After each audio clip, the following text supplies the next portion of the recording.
gustaba que la temporada de béisbol, que fuera todo el año, que no parara.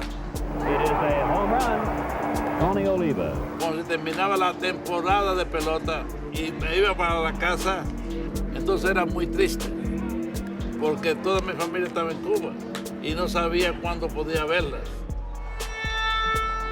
Players that come from a foreign country have a story of a crazy journey it took them to make it to the States. Most immigrant athletes got here on planes, but some may take a boat. Some of the greatest baseball players the world has never seen are in Cuba, where the talent is government property and there are only chances of turning pro as a risky boat ride to the States. Yudetsky Betancourt took a boat, but it wasn't exactly a luxury cruise. Packing nothing but his talent, stole away from his country one night in late 2003. Betancourt hides the details of the trip to protect those back home after being one of the better players in the Cuban National League. Betancourt wanted more opportunity. He grew up idolizing Cuban star Victor Mesa, but also heard amazing stories of Ken Griffey Jr. He wanted to become one of the Cubans who found fame, fortune, and freedom in the US. So Betancourt and a teammate, Sadel Beltran, decided to flee. It took them 3 months to plan the trip. At 2 a.m. on November 28, 2003, Betancourt and Beltran and 8 others climbed on a small speedboat and left.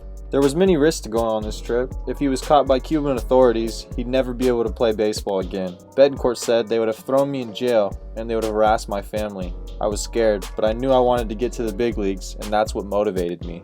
He also knew he could die on this journey, but that didn't scare him. During that trip to the States, there was a few near-death experiences. Betancourt was one of 3 people to survive the trip. It took them 4 days to arrive in Cancun, Mexico, where he was arrested for fraudulent passport and got tossed in the Mexican jail. It took him 20 months to make it to the United States, and then finally, he found his way to the Seattle Mariners in 2005. They were already familiar with Betancourt when they saw him play during the 2000 World Championships for the 17-18-year-old Cuban national team, where he hit .523 as a starting shortstop. It wasn't his hitting, it was his glove what made him the star. The Mariners signed him to a contract worth over $3 million in January 2005. Yudetsky Betancourt didn't stop there. Right away when he left Cuba, the Cuban police had told his family he died in an escape attempt, so his goal was to bring them to the States to live a better life. It's not easy for Cuban players. The Cuban government has a way to control families left behind by players that have escaped the island. So once Betancourt met the right people and was able to trust them, if you have money, you can do anything.